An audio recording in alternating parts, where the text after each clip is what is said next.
So I wanted to go ahead and record a video about me installing this on video, but I made a bunch of mistakes, so I wanted to go ahead and record a video on that just in case you're like me.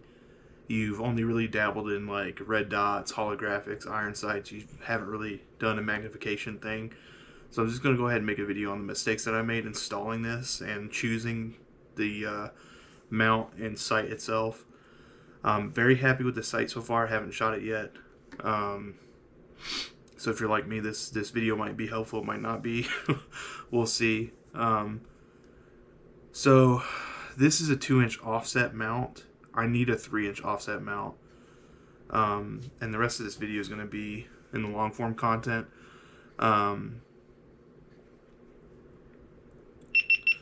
So this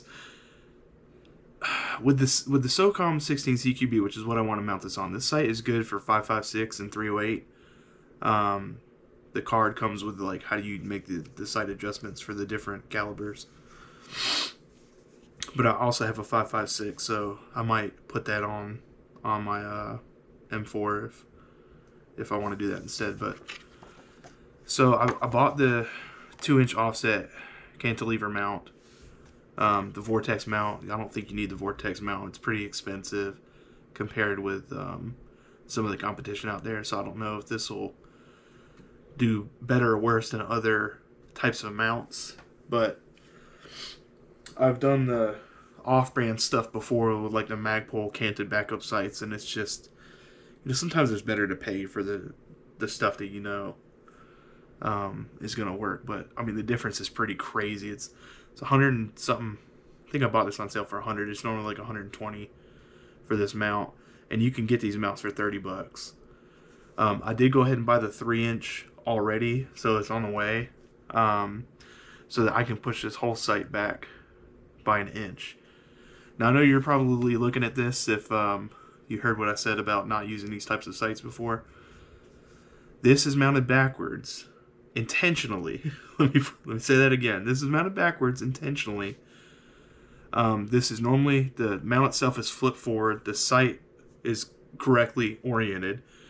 But these mounts are normally oriented the other way.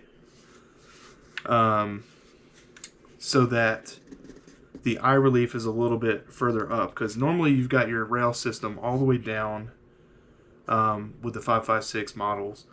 Depends on the weapon, obviously. Or your rails are way back here instead of like on the Socom 16 CQB, which is what I'm mounting this to. Your rail is here. So I've got this much space and this much mount to work with. You can make the adjustments here, sliding this forward and backwards to adjust for the eye relief. But as you see, I have this mounted all the way forward so that the sight can be as far back as possible on this 2-inch offset, and my eye relief is still not good enough. I can't pick up a good sight picture on it. I need it back at least another inch, and hopefully that'll work. We'll see when the sight comes, or when the mount comes in. But that's the major mistake that I made. The other mistake, which I don't know if really is or isn't, the Vortex recommends that you don't screw this down more than 18 inch-pounds.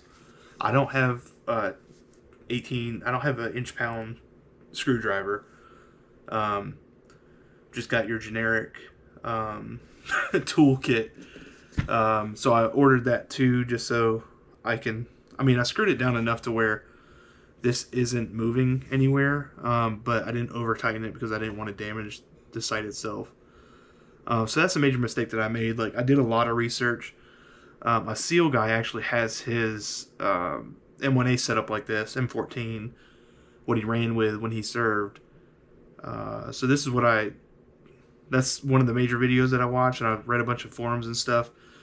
Could not find a purposely rearward cantilever mount.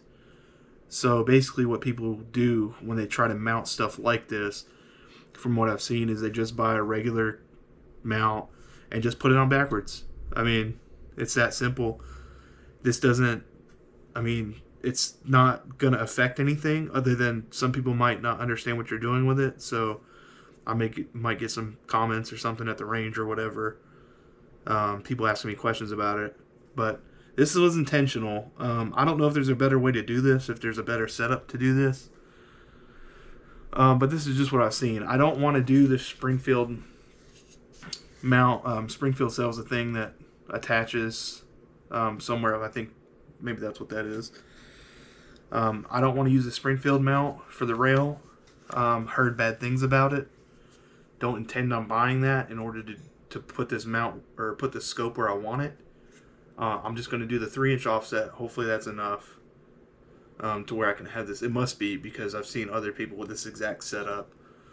So we'll go from there. I'll get the right stuff. Maybe I'll make the video on it. Appreciate the support from people that have watched the short videos that I've been posting. And I'll go from there and we'll see how it does. I'm excited to get this to the range with this sight on it. Do some magnification stuff, because I normally only shoot out to 100 yards, 200 yards, sometimes 3 with the holographics, red dots and stuff. So I'm excited to actually be able to see what I'm shooting at instead of just, you know, my dot covering up the entire target or whatever. So excited to use this setup just with the 3-inch offset instead of the 2-inch. And we'll go from there. So if you found this somewhat helpful, hopefully you did. You don't make the same mistakes that I did, which is kind of hard to tell that you're going to make a mistake with this type of setup until you get it on the gun, until you find your eye relief and are able to adjust the scope and get the proper sight picture that you need. It's really hard to figure out that you're doing, you know, quote unquote the wrong thing until you get it here. So the only thing that I really think that I need to do is get that 3-inch, and then this sight will be back here, and I think that'll be perfect because my cheek weld is almost where I need it to be. I can use this up to a 3 power with the setup that I have it on now. I just want to be able to use it all the way to 6x, which is how they recommend that you mount it. You put it to 6x.